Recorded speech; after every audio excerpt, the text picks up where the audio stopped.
For weeks, my children told me a man was beckoning them from the window next door. At first, I thought they were just having nightmares, until I saw him myself.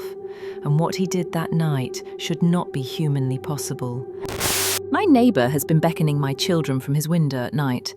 I, 33 male, live in Texas with my daughter Alicia, 8 female, and my son, Jay, 4 male. Their mum has been out of the picture for the past 2 years. Not dead, just a piece of shit, and I've managed pretty well as a single father. The 3 of us lived in a 2-bedroom in a nice neighbourhood. I've got a solid job, and the kids are thankfully healthy.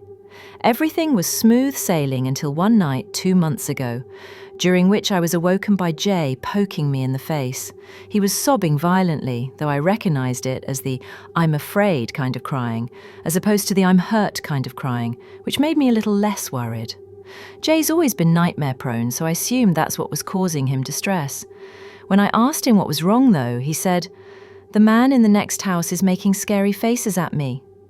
I'd heard my fair share of Jay's stories about monsters terrorising him from the dark corners of his bedroom, but this was something new.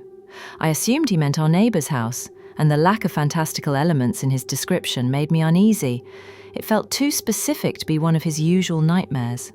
I got out of bed and walked with Jay in tow to my kids' room. Alicia was awake in the top bunk. From the soft glow of their nightlight, I could see her crossing her arms and scowling down at her little brother. I didn't turn on any lights to give myself a better view of the outdoors and peered out the bedroom window.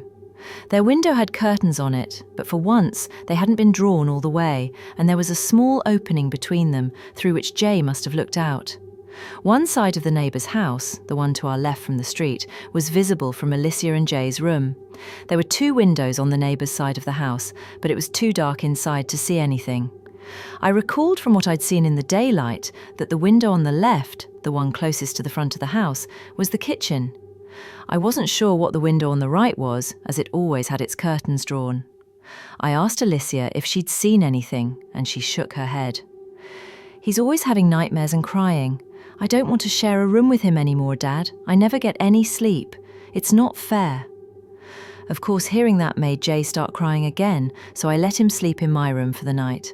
He has this TMNT indoor camping tent that he prefers to his actual bed. Honestly, at that point, I half suspected his nightmare to be a ploy to get me to let him camp. Anyway, I guess I'm a total pushover because he slept in that tent in my room for the next 2 nights. On the 3rd night, I was again woken up, but this time by Alicia, who was standing over me and shaking my arm. That kid hadn't woken me up in the middle of the night for years. When I asked her what was wrong, she said, "The neighbour was making faces at me." Those words and the fear in my daughter's voice really put me on edge. "I closed the curtains when I said goodnight. Did you open them?" "Only a little, but it's 'cause I heard a weird noise." "What did you hear?" Alicia couldn't recall exactly. According to her, she had gotten out of bed to see what was going on, and when she lifted the curtain, she saw a light on in the neighbour's window. The curtains in the back room had been drawn back, and our neighbour was standing in his house right up against the window frame. What was he doing? Alicia thought for a moment and then made an expression I never want to see on my child's face, or anyone else's for that matter, ever again. I won't do it justice by describing it, but it looked something like this. First, she smiled, with both sets of teeth, so that there was a little open sliver between the rows, and then she furrowed her eyebrows. She inclined her head towards me, kind of Kubrick stare-esque, and strained the muscles in her neck. The worst part, though, was what she did with her hands. She held out her left arm, forearm up. Then she clenched her right hand into a fist and moved it back and forth rapidly over her forearm. Poor thing described it as playing the violin, but it seemed pretty obvious to me that my neighbour was pantomiming cutting. Disturbed, I told Alicia to stop and to not make either the expression or the gesture again. I was angry and confused. My neighbour, a man in his 40s, was a bit of a recluse, but he had seemed normal enough in the 3 or 4 times I'd spoken to him. I couldn't fathom why he would do something like that to my kids. After asking Alicia a few more questions, I realized that my neighbor might not have done anything technically, or at least legally, wrong. It wasn't against the law to make inappropriate gestures in your own home, but it seemed like he was targeting my kids specifically. Legal or not, I planned to have a little chat with him the following morning. My last question to Alicia was if our neighbor had made any other gestures, and she nodded. Then she started making beckoning, come here motions with both of her hands. I had Alicia sleep in my room for the night as well. I also checked out the window in my kids' room, but like before, I saw nothing. The house was completely dark. The next morning, before work and after dropping Alicia and Jay off to school, I spent a good 5 minutes knocking on my neighbor's front door. I figured he was home since his car was in the driveway, but he never answered the door. Eventually, I had to leave for work, and as I was walking away, I turned around quickly to see if he was watching me. He was the coward. I saw him for a split second at the front window before he ducked beneath the sill and out of view. Clearly the guy had problems. I yelled out to him to stop fucking with us and then left. That same night, I put a plan in motion. While my kids slept in my room, I hung out in theirs. It was a Friday night and I was ready to pull an all-nighter so that I could catch my neighbor in the act. Although I trusted my kids, I wanted to confirm that there was actually something nefarious going on before I escalated things. I made sure the house was locked up and all the curtains drawn, tucked my kids in and sat on the floor under the window in their room. At around 9, I started marathoning midnight mass on my phone. I didn't want to wear headphones and miss any strange sounds, so I kept the volume low and mostly read subtitles. At midnight, I started to hear strange sounds. Like Alicia said, it's a bit hard to describe. Best I can do is that it was this low, repeated clicking sound. You know the ch-ch sound you make to beckon a horse? It was something like that. All I knew is that the sound was undoubtedly coming from a person. After a few minutes of this, the sound switched to what I think was supposed to be a whistle, but it came out all wrong, like someone sucking breath in through their teeth. The sound was so crisp that the neighbor's window must have been open, which was an unsettling thought, given that there was only around 15 feet of space between our houses. Certain that the neighbor was at his window, and that this was my best chance to see him, I stood up and pulled the curtain back in one motion. I saw him right away. There was a dim light on in his room, allowing me to see that horrible expression Alicia had made the night prior. It was one thing to see my child's recreation, but it was far more frightening on an adult. His window was indeed open, and his arms were stuck out into the cold night, violently swiping against each other in a grotesque mimicry of self-harm.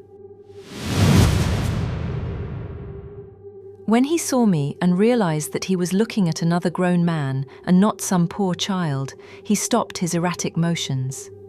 His cartoonish grin faded and another, more genuine emotion settled over his features. Rage. The man grabbed the window and slammed it shut, then closed the curtains with the same forcefulness. I let my own curtain fall. I was a little shell-shocked, I think. Of course, I was perturbed by the sight of the man, by his face and his movement, and the fact that he'd been doing that for who knows how many nights now, in an attempt to frighten my kids.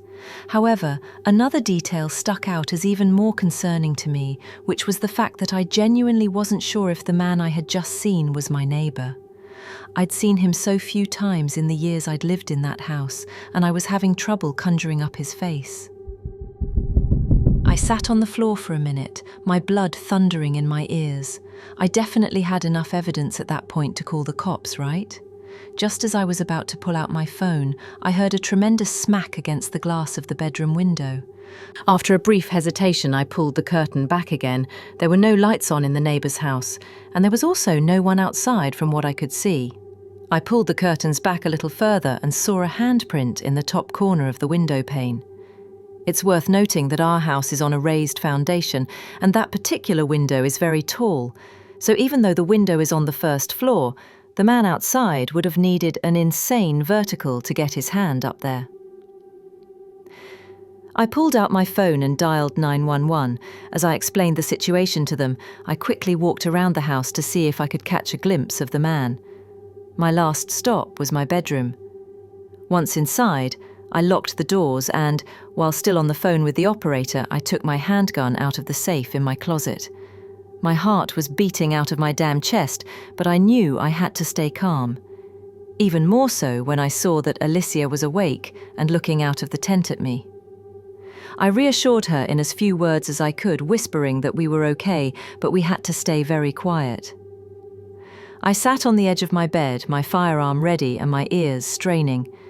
My kids' tent was in the corner, and to the left of the tent, in the middle of the wall and directly across from where I sat, was a window.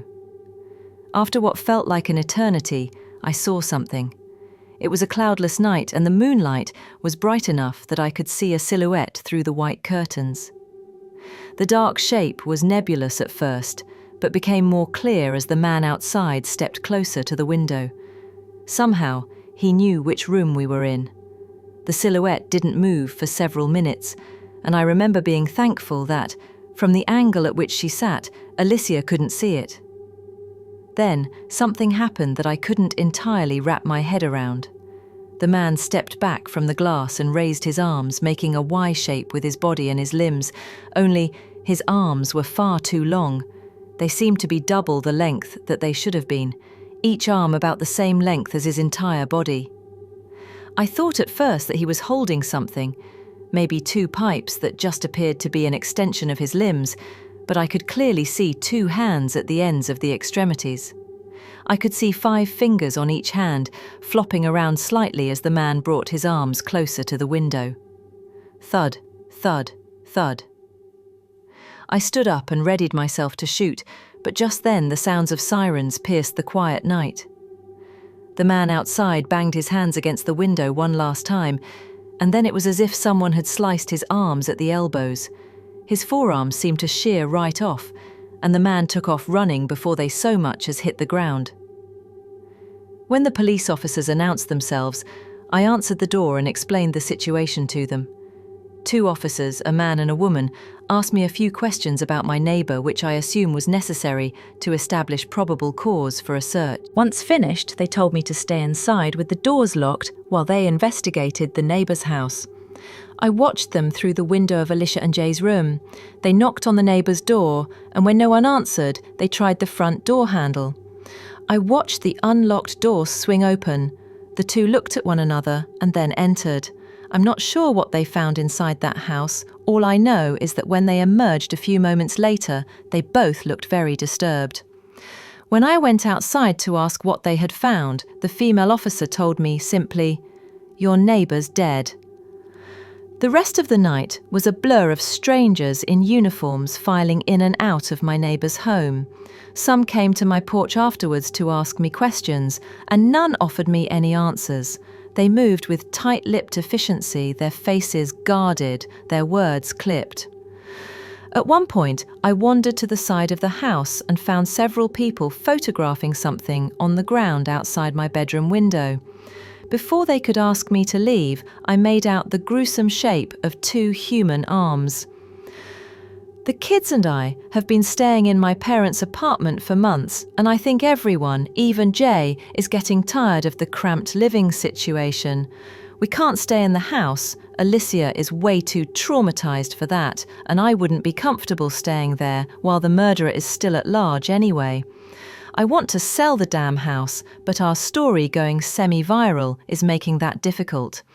After all, who would want a house that, thanks to the news, has become permanently associated with phrases like dismemberment and days of torture and victim barely recognizable as human? The neighbour was already dead. So who was at the window that night? What do you think? Let me know in the comments.